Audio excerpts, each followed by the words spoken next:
நாம இப்ப பார்த்து கொண்டு இருக்கிற விநாயகர் அகவல் என்கின்ற விநாயக பெருமானுடைய துதிப்பாடல் தான் விநாயகர் அகவல் என்ற அந்த பாடல். விநாயகர் என்பவர் யானை முகம் கொண்ட தெய்வ நிலை படைத்தவர். யானை முகம் மனித உருவம் இல்லையா, நமக்கு தெரிஞ்சது. அதை வச்சுதான் நம்ம வணங்கிட்டு இருக்கோம். அப்படி அந்த விநாயக கடவுளை அடையாளம் காட்ட யானை முகத்தையும் அதன் தோற்றத்தையும் பாடலில் வர்ணித்து சிறப்பு சேர்த்துள்ளார் நமது அவ்வை பிராட்டியார் அவர்கள். விநாயகர் கணபதி என்றாலே யானை முகம்தான். அப்படிப்பட்ட அந்த தரைவாழ் மிருகமாக யானையினுடைய உருவத்தை வைத்து நாம் கடவுளாக வணங்கும் போது உண்மையிலேயே அந்த யானையினுடைய குணங்கள் அது எப்படி இருக்கும், அதன் வாழ்க்கை முறைகளை பத்தி கொஞ்சமாவது தெரிஞ்சுக்கிட்டா தான் அந்த பாடல்கள்ல அதிகமாக அவை பிராட்டியார் அவர்கள் அதை ஓமைப்படுத்தி இருப்பார்கள்.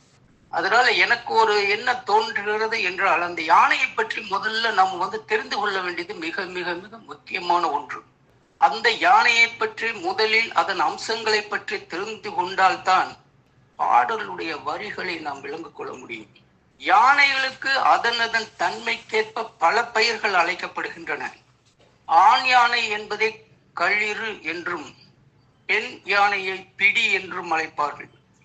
யானை குட்டியை கன்று என்றும் சங்ககால புலவர்கள் தங்களுடைய பாடல்களிலும் சரி, அந்த சங்க காலத்தில் வாழ்ந்த அந்த மக்கள் தாங்கள் கூறப்பட்ட கதைகளிலும் சரி, யானைக்கு பல பெயர்களை குறிப்பிட்டிருக்கிறார்கள் சங்க காலத்துல. அவற்றில் சிலவற்றை நான் இங்க சொல்ல விரும்புகிறேன். யானை, வேழம், களிறு, பிளிறு, கலபம், மாதங்கம், கைமா, உம்பல், வாரணம், அஞ்சனாவதி, அத்தி, அத்தினி, அரசுவா, அல்லியன், அனுபமை, ஆம்பல், ஆனை, இபம், இரதி, குஞ்சரம், ராச குஞ்சரம், இருள், தும்பு, வல் விலங்கு, களி, அஞ்சனம், கதனாகும். இது சில பெயர்கள் சங்க காலங்களில் யானைகளுக்கு வழங்கப்பட்ட பெயர்கள். இந்த சங்க காலத்தில் எப்படி இந்த யானைகளுக்கு இவ்வளவு பெயர் வைத்திருக்கான்னு சிலவற்றை தான் நான் சொன்னேன், நிறைய இருக்கு. இந்த தரைவாழ் விலங்குகளில் யானை பெரிய உருவம் கொண்டது. இதனுடைய உணவே தாவர உணவு தான். எப்பவுமே தாவர உணவு கொள்பவர்கள் சக்தியுடன் இருப்பார்கள் என்பதற்கு இந்த யானையினுடைய உதாரணம் சொல்லுவாங்க. சித்தர்களுடைய பாடல்களை சரி, இப்ப வர பாடல் சரி, இருக்கிற மகன்களை தான் சொல்லுவாங்க. தாவர உணவு தான் உடலுக்கு வலிமை சேர்க்கும் அப்படிம்பாங்க. இந்த யானை 70 வயது வரை வாழும். இதனுடைய உணவுன்னு எடுத்துக்கிட்டீங்கன்னா ரொம்ப விரும்பி சாப்பிடுறது கரும்பும் மூங்கில்களையும் ரொம்ப பிரியமா சாப்பிடும். இந்த யானை எப்பவுமே கூட்டம் கூட்டமாக வாழும். இப்படிப்பட்ட இந்த யானைகள் மிக மிக வலிமையானவை. சிங்கம், புலி கூட இதை தாக்க முடியாது, நெருங்க முடியாது. ஆனா சிங்கமோ புலியோ ஒன்று சேர்ந்து தனியாக வருகின்ற இளைத்த களைத்த நோயற்ற யானையை கொன்று விடுமா. இதனுடைய உடல் அமைப்புன்னு பார்த்தா 10 அடி உயரம், 6000 கிலோ எடை. இதுக்கு கெட்டியான தடிமமான தோல் கொண்டது இந்த யானை. இவ்வளவு பெரிய உடலை கொண்டு செங்குத்தான மலைகளில் ஏறி இறங்க வலிமை கொண்டவர். எவ்வளவு வலிமை உடையவனானாலும் சரி, எப்படிப்பட்ட உயர்ந்த நிலையில் உள்ளவன தலைவனானாலும் சரி, பெரும் அறிவு கொண்ட அறிஞனானாலும் சரி, தவறு செய்தால் பிறர் நிந்தனைக்கு தூற்றலுக்கு ஆளாக வேண்டி வரும்.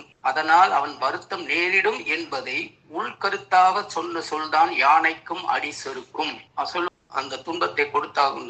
பொதுவாகவே இந்த பாடல்கள் விநாயகர் அகவல் என்ற பாடலை பாடிய அவ்வை பிராட்டியார்கள் அடிக்கடி கோடு எயிறு என்ற வார்த்தையை உபயோகப்படுத்துவார்கள். அவ்வையார் கோடு என்றாலும் எயிறு என்றாலும் பற்களை குறிக்கும். ஆனா யானை பற்களுங்கும் போது இந்த இடத்துல தந்தத்தை குறிப்பிடுகிறது. யானையினுடைய கடவாய் பல்லின் நீட்சி தான் யானை தந்தம். அந்த பல்லு சைடுல வளர்ந்து யானைக்கு அப்படி வளர்ந்து விழுந்து அந்த வெளியே அப்படி நீளமா வருமா, அதைத்தான் தந்தங்கிறாங்க. அதாவது யானையினுடைய கடவாய் பல்லின் நீட்சின்னா அது வளர்ந்து அப்படியே வெளியே வரும்போது தந்தம் என்று அழைக்கப்படுகிறது.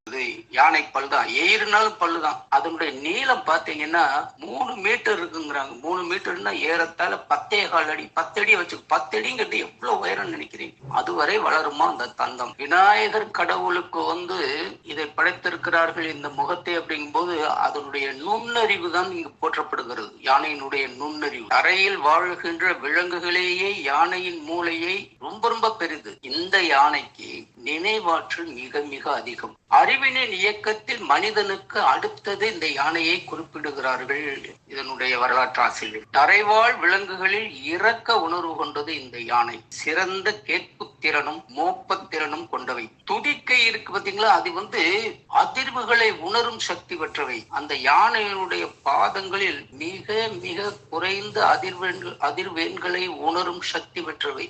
கண்ணாடியை கொண்டு போய் யானைல வச்சீங்கன்னா அவை தன்னை அடையாளம் கண்டுகொள்ளுமா. அதாவது அதுக்கு என்ன அர்த்தம் கேட்டீங்கன்னா, அது தன் உணர்வு கொண்டவைங்கிறாங்க. விலங்குகளே சில இனங்கள் தான் இந்த மாதிரி, அதுல யானை தான் முக்கியம். ஒருவர் சுட்டி காட்டுவதை யானைகள் புரிந்து கொள்ளும் சக்தி கொண்டவை.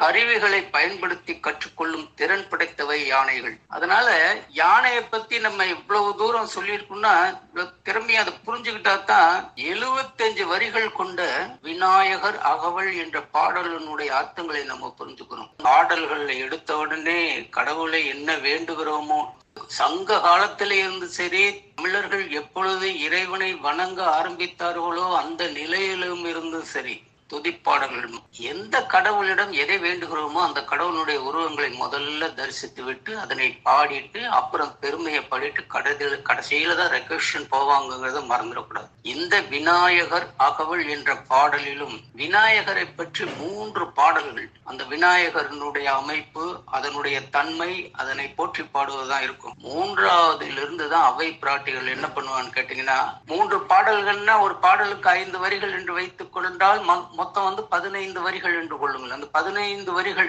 என்ன 20 வரிக்குள்ள இருக்கும். அந்த வரிக்குள்ள யானையினுடைய பெருமைகளை பத்தி சொல்லி அதை வர்ணித்து விட்டு அதை அடையாளம் காட்டிட்டு அதுக்கப்புறம் தான் ரெக்வெஷன் கொடுப்பாங்க அவை பிராட்டி அவர்கள். இப்ப இந்த பாடல்லையே 2வது பாடல் இப்ப நான் எடுக்க போறேன். இந்த 2வது பாடல்லையும் அது அதனுடைய பெருமையை தான் பேசுறது. எப்படி யானையை எப்படி குளிர்விக்கிறார்கள் மனதை என்பதை அந்த பாடலில் இருக்கிற வரிகளை பார்த்து நாம் புரிந்து கொள்ள வேண்டும். 2வது பாடல் முதல் 5 வரி முடித்து 6வது வரியிலிருந்து 10வது வரிக்கு வரப்போறோம். பாடல்: வேழ முகமும் விலங்கு சிந்தூரமும் 5 கரமும் அங்குச பாசமும் நெஞ்சிற் குடிகொண்ட நீல மேனியும் நான்ற வாயு 4 புயமும் 3 கண்ணும் மும்மது சுவடும். இந்த 5 வரியத்தான் இப்ப எடுத்திருக்கேன். வேழ முகமும், அப்படி வேழ அப்படின்னா யானையை குறிக்கும். நான் சொன்னல எத்தவனே அங்க சொன்னல யானைக்கு சங்க காலத்தில் பல பெயர்கள் உண்டு. அது மாதிரி வேழ முகமும் யானையினுடைய முகமும், விலங்கு அப்படின்னால சிறந்த பிரகாசிக்கின்ற அப்படின்னு இந்த இடத்துல சொல்லணும். ஒரே வார்த்தை தான் நிறைய வரும். விலங்கு அப்படின்னாலே விலங்கு சிறந்த பிரகாசிக்கின்ற. சிந்தூரமும் அப்படின்னா சிவப்பு நிறத்தை கொண்ட செந்தூர பொட்டும் அர்த்தம். சிந்தூரமும் 5 கரமும். இந்த இடத்துல 5 கரமும் என்பது 4 கரங்கள் ஏற்கனவே விநாயகர் பெருமானுக்கு உண்டு. அந்த துதிக்கையையும் சேர்த்து ஒரு கரமாக பாவித்து 5 கரமும் என்று குறிப்பிடுகிறார் இந்த பாடலில். அங்குச பாசமும், அங்குசம்ங்கிறது நல்லா தெரியும் உங்களுக்கு. அங்குசம் என்பது யானையை அடக்கும் அல்லது காயப்படுத்தும் ஒரு கொக்கி போன்ற ஒரு அமைப்பு உடைய ஒரு இயந்திரம், இரும்பினால் செய்யப்பட்ட ஒரு இயந்திரம், ஒரு கம்பின்னு வச்சுக்கலாம். இந்த அங்குசம் பாசம் என்று அந்த இது பண்ணும்போது விநாயகர் பெருமானுடைய 5 கரங்கள் இருக்கு இல்லையா, 4 கரங்கள் பிளஸ் 5 கரங்களில் 2 கரங்களில் ஒன்று அங்குசமும் என்னும் மதத்தை அடக்கக்கூடிய யானையை அடக்கும் எந்திரம் ஒண்ணு உள்ளது. இன்னொரு இடத்துல பாசம் 2 கையில 2 இதை பிடிச்சிருக்கும். இதுக்கு உள்ள அர்த்தம் என்னன்னு கேட்டீங்கன்னா, அங்குசத்தால் யானையை அடக்கும் பாகனை போல நம் உடலில் ஓடுகின்ற பிராணனை, உயிர் பிராணனைன்னா நல்ல கவனிச்சு, நிறைய பேருக்கு பிராணன் என்பது உயிர் மூச்சு, நாம் விடுகிற உயிர் மூச்சு தான் பிராணன். இந்த பிராணனை இடகலை பிங்களை விரயம் செய்யாம, பிங்களை அப்படி என்பது வலது நாசி, வலது நாசி வழியாக மூச்சை இழுக்கிறோம் விடுறோம், அதே மாதிரி இடது நாசி வழியாக மூச்சை இழுக்கிறோம் விடுறோம். இதுதான் நாம் உயிர் வாழ செய்யக்கூடிய இயக்கம். அது எல்லாம் செஞ்சுட்டே இருக்கோம். அது கண்டிப்பா அது செஞ்சுதான் இயற்கையிலே அது நடந்து கொண்டுதான் இருக்கிறது. அப்படிப்பட்ட அந்த உயிர் மூச்சை இடகலை என்கின்ற இடது நாசி வழியாகவும் பிங்களை என்று சொல்லப்படுகின்ற வலது நாசி வழியாகவும் விரயம் செய்யாமல், அதை அப்படி பயன்படுத்தாமல் அந்த பிராணனை, அந்த உயிர் மூச்சை 6 ஆதாரங்கள் வழியாக செல்லுமாறு அடக்குகின்றனர் யோகிகள். நல்லா கவனிச்சு பாருங்க. நம்ம விடுற மூச்சை இந்த இடது நாசி வழியாகவும் வலது நாசி வழியாகவும் வெளியேற்றி அதுல வர்ற கார்பன் டை ஆக்சைடை பிரிச்சு அது ஆக்சிஜனை உள்ள எடுத்து கொண்டு போறோம். அப்படித்தான் நடக்குது. ஆனா யோகியர்கள் என்ன செய்வாங்கன்னு கேட்டீங்கன்னா, இந்த இடது நாசி வலது நாசி என்று சொல்ல இடகளை பிங்களை வழியாக அந்த பிராணன் ஓடாமல் அதை என்ன பண்ணுவாங்கன்னு கேட்டீங்கன்னா, அதை விரயம் செய்ய மாட்டாங்களாம். அந்த விரயம் செய்யாமல் அதை என்ன பண்ணுவாங்கன்னு கேட்டீங்கன்னா, அந்த சுழுமுனை நாடி வழியாக அது மேலே ஏற்றுவாங்களாம். அந்த வழியாக செல்லாம அடக்குகின்றது. அப்படி அடக்கும் பொழுது இந்த 2 நாசிகளின் வழியாக அந்த மூச்சு போகாத போது, நல்ல கவனிகள், போகாத போது சுழுமுனை நாடி என்று சொல்லுகின்ற அந்த முதுகுத்தண்டினுடைய நடு மையத்தில் அமைந்திருக்கின்ற அந்த மறைபொருள் நாடியான சுழுமுனை நாடி வழியாக அது போகுமா. அதனால சாதாரண பிராணன் என்பது இடகளை பிங்களை மூலமாக நம்ம அதை விரயம் செய்யாமல் அதை பயன்படுத்தாமல் அடக்கி வைக்கும் பொழுது அது சுழுமுனை நாடி ஓப்பன் ஆகி, அதுதான் ஆன்மீகத்துக்கு அடிப்படை நாடி. ஒரு இடத்துல அந்த பிராணனை 6 ஆதாரங்கள் வழியாக செல்லும் போது விநாயக பெருமான் இந்த அவ்வை பிராட்டிக்கு அந்த பாடல் மூலமாக சொல்லி உணர்த்துகிறாங்கிறாங்க. அதனுடைய அர்த்தம் 5 கரமும் அங்குச பாசமும். இந்த பாசத்தை பத்தி பார்த்தோம், 5 கரத்தை பத்தி பார்த்தோம். 5 கரம் என்ன சார் 5 கரம்னு எப்படி சொல்றீங்களே? இந்த 5 கரம்னா 4 கரம் இருக்கத்தான் செய்யும். அதை நம்ம பார்த்திருக்கிறோம். 5 திருக்கைகள், ஒரு துதிக்கை 5. இந்த 5 திருக்கைகளும் ஐந்தொழில் புரிகின்றதுங்கிறாங்க இந்த பாடல்ல. அதனுடைய உள் அர்த்தம் முதல்ல எழுத்தாணி வைத்திருக்கிற அந்த திருக்கரம் படைப்பை தொழிலை மேற்கொள்கின்றன. இன்னொரு திருக்கரத்தில் கொழுக்கட்டையை ஏந்தி இருக்கின்ற அந்த திருக்கரம் காப்பு தொழிலை காண்கின்றன. மூன்றாவதாக அமுத கலசம் ஏந்தியுள்ள ஒரு திருக்கரம் அருள் புரிகின்றது. பாசம் எனும் எந்திரம் கொண்டுள்ள அந்த திருக்கரம் சொன்னாங்க இல்லையா, பாசம் அந்த அதுல ஒரு திருக்கரம் இருக்கு. திருக்கரத்துல பாசம், அங்குஷமும் பாசமும், அதுல பாசத்தை வைத்திருக்கிற அந்த திருக்கரம் மறைத்தல் தொழிலை செய்கின்றது. இன்னொரு கையில அங்குஷம் என்னும் எந்திரத்தை ஏந்திய திருக்கரம் அழித்தல் தொழிலை செய்கிறது. இந்த 5 பஞ்சகீர்த்தி சிவன் செய்கின்ற தொழில், 5 தொழில், அதை இந்த விநாயகரனுடைய கைகள் செய்கின்றன என்பது இந்த பாடலினுடைய. இது மட்டும் இல்லைங்க, இந்த கைகள் தான் 5 தொழில் புரிகின்றதுன்னு இல்லை, விநாயகர் உடம்பில் உள்ள அந்த 5 பொருள்களும் 5 தொழில் செய்கின்றது என்கிறார்கள். இந்த பாடலுடைய ஆழத்துல உள்ள போகும்போது மனம் என்னும் உடம்பு படைப்பு தொழிலை பார்க்கிறது. மனம் என்னும் அந்த படைப்பு தொழிலை பார்க்கிறது. படைத்த பொருள் மீது கொள்ளும் வேட்கை, பாசம், காப்புவை தொழிலை பார்க்கிறது. அது படைக்கப்பட்ட பொருள் என்று கைவரும் என திகைத்தால், ஐயோ நம்ம படைச்சமே, இந்த தொழில் நல்லது செய்தா கெட்டது செய்தா என்று நாம் எண்ண முடியவில்லையே என்று நாம் எப்பொழுது அதன் மீது திகைப்பு ஏற்படுகிறதோ அப்பொழுது அந்த கரம் அழிப்பு தொழிலை செய்கிறது. மயங்கி நின்றால் மறைப்பு தொழில் பார்க்கிறது. அப்பொருளை தெரிந்து கொண்டு அனுபவித்தால் அது அருளல் செய்கிறது. இதுதான் அந்த 5 கரத்தினுடைய உள்ள ஆழமா போகும்போது இந்த இதுக்கு அர்த்தம். வேல முகமும் விலங்கு சிந்தூரமும் 5 கரமும் அங்குச பாசமும். புரிஞ்சுங்களா? நெஞ்சில் குடிகொண்ட நீல மேனியும், நெஞ்சில்னா மனதில், குடிகொண்டுன்னா நிலை கொண்டுள்ள, என் மனதில் நிலை கொண்டுள்ள நீல மேனியும், அதாவது நீலம் நிறம் கலந்த கருப்பு மேனின்னு சொல்லுவாங்க. நெஞ்சில் குடிகொண்ட நீல மேனியும், நான்ற வாயும் 4 புயமும். நல்லா கவனிங்க, நான்ற அப்படின்னாலே தொங்கிய என்று அர்த்தம். அந்த யானைக்கு பாத்தீங்கன்னா கீழ் உதடு தொங்கி இருக்கும், தெரியுமா உங்களுக்கு? பாத்துருக்கீங்களா? கீழ் உதடு தொங்கி பெருசா தொங்குன மாதிரி. கீழ் உதடு தொங்கி கொண்டிருக்கும் அந்த நிலையைத்தான் நான்றவா என்று இப்பாடலில் அவை பிராட்டியார் குறிப்பிட்டிருக்கிறார்கள்.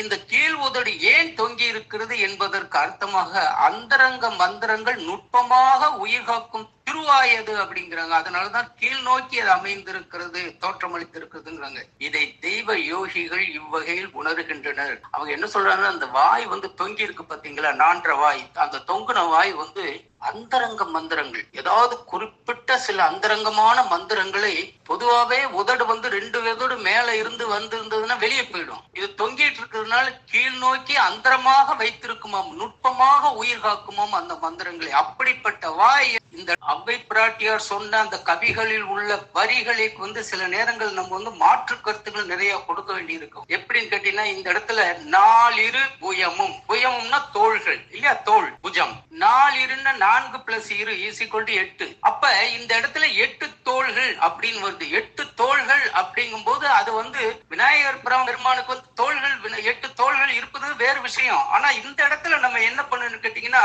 நாலிரு என்ற வார்த்தைக்கு என்ன அர்த்தம் கேட்டீங்கன்னா, மிகவும் பெரிய தோள்கள் அப்படி நம்ம வச்சுக்கணும். காரணம் என்னன்னு கேட்டீங்கன்னா, இதற்கு உண்மையான பொருள் வந்து நாலிரு அப்படின்னா பெரிய தோள்கள் வச்சுக்கணும். கண்டிப்பா தான் பொருள். 8 தோள்கள் என பொருள் கொண்டாலும் அத்திருமேனியும் பெருமாளிடம் உள்ளது உண்டு, அதற்கு சக்தி உண்டு.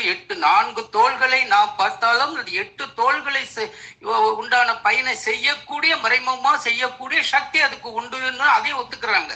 ஆனால் இந்த இடத்துல வந்து இது 4 பெரிய தோள்கள் என்று பொருள் கொள்ள வேண்டும் என்பதற்காக என்ன சொல்றான்னு கேட்டீங்கன்னா, அதுக்கு காரணம் உதாரணம் சொல்றாங்க, அது விளக்குறாங்க பாருங்க. எப்படி இந்த 4 தோள்கள் தான் என்பதற்கு 5 கரம் கொண்டால் 5 கரம் என்று வச்சுக்கோங்க. பிள்ளையாருக்கு, விநாயகர் பெருமானுக்கு தும்பிக்கை நீங்கி போனா 4 கரங்கள் தானே, அதற்கு 4 பெரும் தோள்கள் தானே இருக்க வேண்டும். அப்ப 4 கைகளுக்கு 4 தோள்கள் தான் இருக்கணும். அப்ப அத வந்து 4 பெரும் தோள்கள் என்று கொள்வதுதான் இப்போது சரியானது, முறையானது என்கிறார்கள். இத கூட உதாரணத்துல சொல்லும் போது, சுக்லாம் பரதரம் என்னும் ஸ்லோகத்தில் சதுர்புஜம் என்று ஒரு வார்த்தையை கூறுகின்றனர். சதுர் என்றால் 4, புஜம் என்றால் தோல்.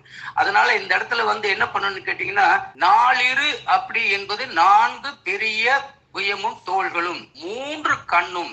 3 கண்ணுன்னா என்னன்னு கேட்டீங்க அப்படின்னா, சந்திரன், சூரியன், அக்னி, இது 3 மண்டலங்கள். அதுல ஒண்ணு சந்திர மண்டலம். உடம்பினுடைய இடப்பாகத்தில் முழுவதும் செயல் சரிபாதியா பிரிச்சிங்கன்னு வச்சுங்களேன், அது இடப்பக்கம் வந்து சந்திர மண்டலம். இந்த சந்திர மண்டலம் எதுக்குரியதுன்னா, இந்த இடப்பாகம் வந்து தாய்க்கு உரியது. சூரிய மண்டலம் இது உடம்பினுடைய வலப்பாகத்தை கொண்டது. இந்த வலப்பாகம் முழுவதும் இந்த சூரிய மண்டலத்தில் தான் செயல்படுமா. இது உஷ்ணத்துக்குரியது. இந்த இடம் வந்து எப்படி அது காமமாக உள்ளிருந்து செயல்படுகிறதோ அதே மாதிரி இந்த சூரிய மண்டலம் கோபமாக இருந்து, ஆத்திரமாக இருந்து கோபக்கணலாக செயல்படும். இது ஆண் பகுதி. அகாரம் என்பவர்கள் சித்தர்கள். ஆ என்றால் வந்து சிவனை குறிக்கும். பூ என்பது சக்தியை குறிக்கும். ஆ என்பது சிவனை குறிக்கும். அப்ப சிவன் என்பது வந்து ஆண் பகுதி இல்லையா, இந்த இடது பக்கம். அதாவது அங்க சொல்ல கேட்டீங்கன்னா, சந்திர மண்டலம் இடது பக்கம், சூரிய மண்டலம் வலது பக்கம். அதனாலதான் இடகலை பிங்களை என்பதுதான் வலது பக்கம். உங்களுக்கு அது மறந்துடக்கூடாது. சூரியனுடைய செயல்கள் முழுவதும் உள்ள இது பக்கம் ஆண் பகுதி என்று சொல்லப்படுகிற அந்த பக்கம் யோகம், ஞானம், தந்திரம் முதலிய கர்மங்களை அடக்கி உள்ளது சொல்லிட்டோம். 3வது கண் அக்னி மண்டலம். இந்த அக்னி மண்டலம், அக்னி என்றாலே சூடு தானே, அந்த சூடுக்கு உண்டானது என்னது, குண்டலினி சக்தியை தான் அக்னி மண்டலம் சொல்லுவாங்க. இந்த அக்னி மண்டலம் எங்க இருக்கு, சுழுமுனை நாடி வழியாக தன்னுடைய கர்மத்தை செய்து கொண்டிருக்கிறது. அப்ப அந்த சுழுமுனை நாடி எங்க இருக்கு, முதுகுத்தண்டினுடைய நடு மையத்துள்ள மறைபொருள் நாடி, அதத்தான் அந்த இதுல அமைந்திருக்கு. இதற்கு வந்து சித்தர்கள் சிகாரம் என்பார்கள். இது உடம்பில் குருவாகவும் இறையாகவும் உள்ளது. ஏன்னா இது வந்து ஆன்மீகத்தில் அடிவுன்னா இறைவனை உணர்வதற்குத்தானே. அதனாலதான் இது குருவாகவும் இறையாகவும் உள்ளது. ஆதி காலத்தில எல்லாம் குருவும் கிடைக்கல அப்படின்னா ஒண்ணு இறைவனை குருவா வச்சுக்குவாங்க, இல்லைன்னா தன்னுடைய சுவாசத்தை குருவாக வைத்து பழகுவார். இந்த மும்முத சுவடும் அப்படிங்கிறது வந்து, சுவடுன்னு என்ன, தழும்புகள், வழித்தடம் ஒன்று போயிருந்துச்சுன்னா அதுல இருக்கக்கூடிய அந்த வழித்தடம், அதுதான் தழும்பு. மும்மதம் அப்படின்னா 3 மதங்கள். அந்த மும் அப்படின்னாலே 3ன்னு அர்த்தம். மதம்னா மதங்கள். அப்ப அந்த மதம் என்ற வார்த்தைக்கு என்ன பொருள் கேட்டீங்கன்னா, வழிமுறைகள்னு பேரு. அப்ப என்ன 3 மதங்கள் இந்த இடத்துல மும்மத சுவடும் அப்படின்னு சொல்றோம்னா, 3 விதமான தழும்புகள், 3 விதமான சுவடுகள் அந்த யானையினுடைய முகத்தில் இருக்கின்றன, உடம்பில் இருக்கின்றனங்கிறாரு இந்த அவை பிராட்டி இந்த பாடல் மூலமாக. அப்ப முதல் மதம் அப்படின்னு எடுத்துக்கிட்டா கண்ண மதம் பேரு. மொத்தம் 3 மதம். என்னென்ன மதம் கேட்டீங்கன்னா, கண்ண மதம், கபோல மதம், கோஷ மதம் என்றுதான் இந்த 3 மதம், மும்மதத்துல வருகின்ற அந்த பிரிவு. அப்படி கண்ண மதம்னா என்ன, யானையினுடைய கன்னத்தில் வடியும் நீர். நீங்க யானையை எப்போதுமே பார்த்தீங்கன்னா அந்த நீர் வந்து கன்னத்துல வடிஞ்சு வடிஞ்சு வடிஞ்சு வந்து அப்படியே தடம் இருக்கும், தழும்பு இருக்கும். அந்த தழும்பை பெருமையாக பேசுகிறார்கள் என்பதுதான் அதை பத்தி சொல்லும் போது, முதல்ல கண்ண மதம். கண்ணம் என்றால் அந்த யானையினுடைய கன்னத்தில் வடியும் அந்த நீர். அதை சில பேர் சொல்லும் போதுன்னா, அருள் மத நீர் ஒழுகும் தழும்பு விநாயகர் பெருமானின் திருமுகத்தில் காணப்படும். புரிஞ்சுக்குங்க நல்லா. அருள் மத நீர் ஒழுகும் தழும்பு விநாயக பெருமானுடைய திருமுகத்தில் காணப்படுமா, அது ஒரு தழும்பு. இரண்டாவது கபோல மதம்.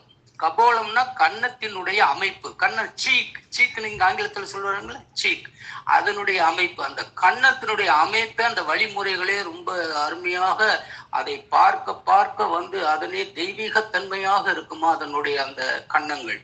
அது ஒரு, அதுக்கு பேர் கபோல மதம் பேரு. கோஷ மதம், கோஷம் என்றால் உரை, நம் மதம் என்றால் வழிமுறை, கோஷம் என்றால் உரை, அந்த உரையினுடைய வழிமுறைகள், அது அமைந்திருக்கிற அந்த கோஷம், அந்த உரைகள், யானையை சுத்தி இருக்கிற அந்த உரைகள் என்னன்னு கேட்டீங்கன்னா, அதை மூடி இருக்கிற உரைன்னு வச்சுக்கோங்க, அதே ஒரு அழகான தெய்வீகத்தன்மை இருக்குமா அதுல.